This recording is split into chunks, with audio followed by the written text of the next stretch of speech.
Isa akong tanong 'no, kasi, I would want really, to be informed about this 'no. Kasi alam natin talagang nandiyan pa rin patriarchal, orientation ng ating lipunan.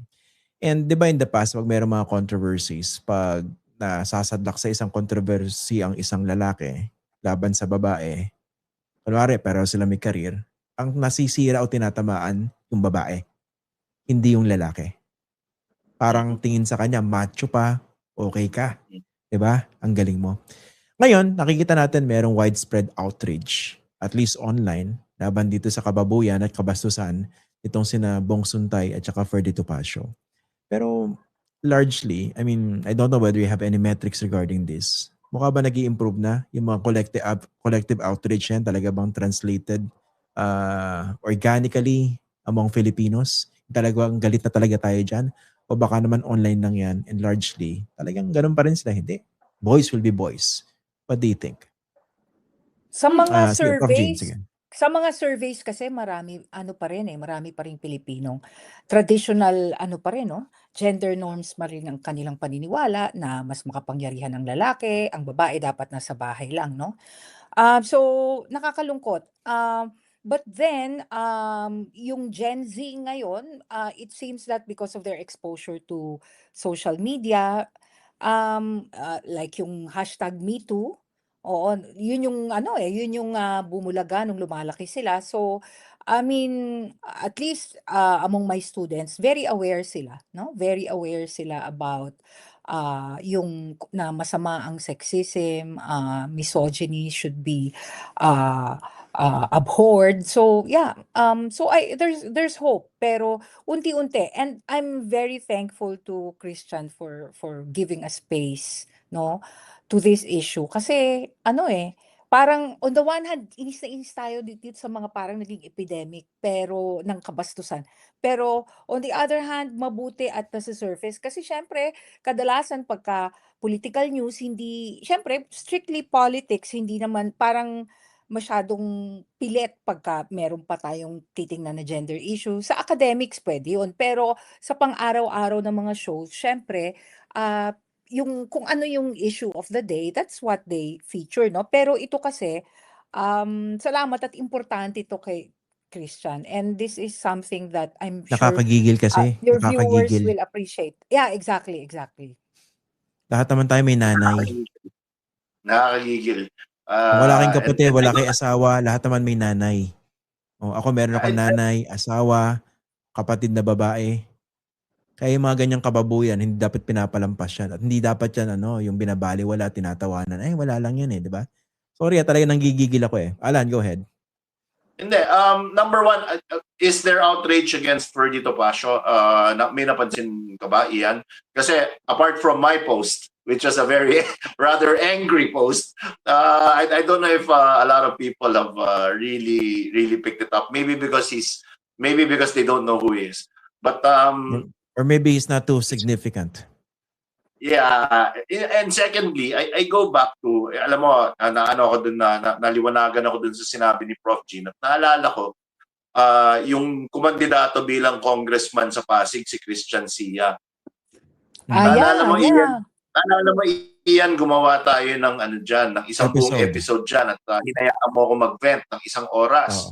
At sinabi mo sa akin, ngayon lang kita nakitang ganyang kagalit, Alan. So I don't understand. If you can't be a decent, civilized human being, at least be a slick politician. Hindi mo ba na-realize na yung mga ganyan na hirit ay kinokondena na ngayon? Yung nangyari kay Christian Sia, sinuka siya ng partido. He had to drop out of the race because of his sexist remarks. So Di ba na ano siya? Na ano siya? Na what rin. you call this? Batalo rin. Na disqualify ng COMELEC. He got disqualified. Na-disqualify o nga pala, kinasuhan ng COMELEC. Disqualify ng COMELEC. And also sa mga kampanya, very visible ang mga kababaihan sa community. That's one. So, yun din yung sinasabi mong hindi ka rin magaling na politiko kung bakit ino-offend mong kababaihan. Pangalawa, 51% ng botante sa buong bansa mga babae. So, 'di ba, parang Actually, naalala ko yung sinabi niyo, yung kampanya, no? Doon sa experience ko nung nagko-cover pa ako ng mga kampanya, hindi ko alam kung masyadong backward lang talaga tayo, no? Pero parang naging staple ng mga campaign jokes on the campaign stage ng maraming kandidato, yung magbiro tungkol sa relasyon, gaano sila kamacho, without realizing na at the expense of women. Pero maybe that was in the past. I don't know, hindi ako ganun ka-updated, no? Alan, ganun pa rin ba sa campaign ngayon? Yung parang lagi mayroong joke tungkol sa babae? Unfortunately, I don't, baka mabash ako, sabihin, isa na naman ako elitistang Manilenyo. But unfortunately, although it has slowed down, it's still very much the case in the provinces. Yung mga magtatawag ka ng babae, tapos kunwari lalandiin mo siya from the audience, ganyan, tapos magtitilian yung mga tao, gwapong-gwapo ka sa sarili mo. It still happens in the province. In Manila, not so much. There has been a slowdown. Definitely, I mean, panahon pa ni and I'm pulling stuff out of the baul. Panahon pa ni former Senator Tolentino yan, nung merong mga sexy na pinasayaw sa entablado at siya'y umupo at parang nagkaroon ng lap dance, di ba? So that was a turning point. He got kicked out of the political camp at that time. And then he decided not to run for the Senate because of that whole controversy. So, again, we are evolving. Okay din yung COMELEC, no? That, di ba, they issued guidelines. So Naghigpit sila. hopefully, in the 2028 elections, mas matindi pang pagsinsin ng kanilang mga guidelines para maging, alam mo yun, maging mas conscious na yung mga tao sa mga ganitong usapin, no? Alam mo, hindi naman to mangyayari overnight na suddenly magiging gender sensitive na lahat. Pero ang mahalaga, yung reflexivity mo na, teka muna, may nasabi ako na hindi, o i-correct ko. Kaya yun ang inaantay ko kay kay Bong Suntay kaso wala.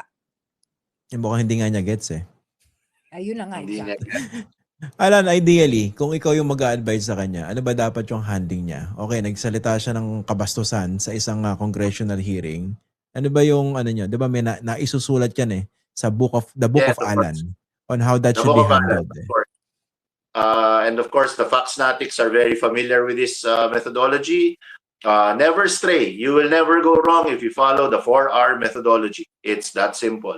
4R po. 4R. The first is regret. I am sorry that I did that.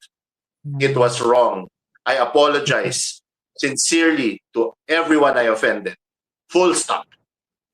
Second is responsibility. I take responsibility for my actions. Ako gumawa nun.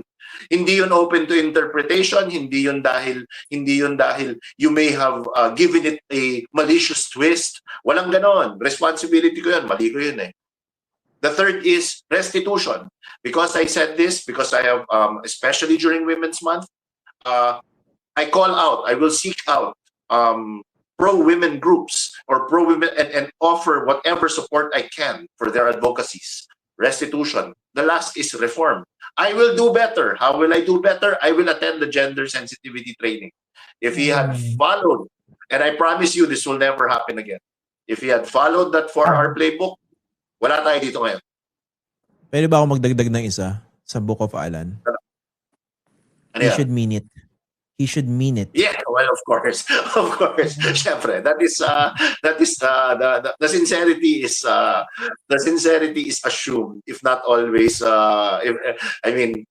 we'll take what we can. But again, this whole thing just really blew up because number one, it was so clear that the guy didn't get it.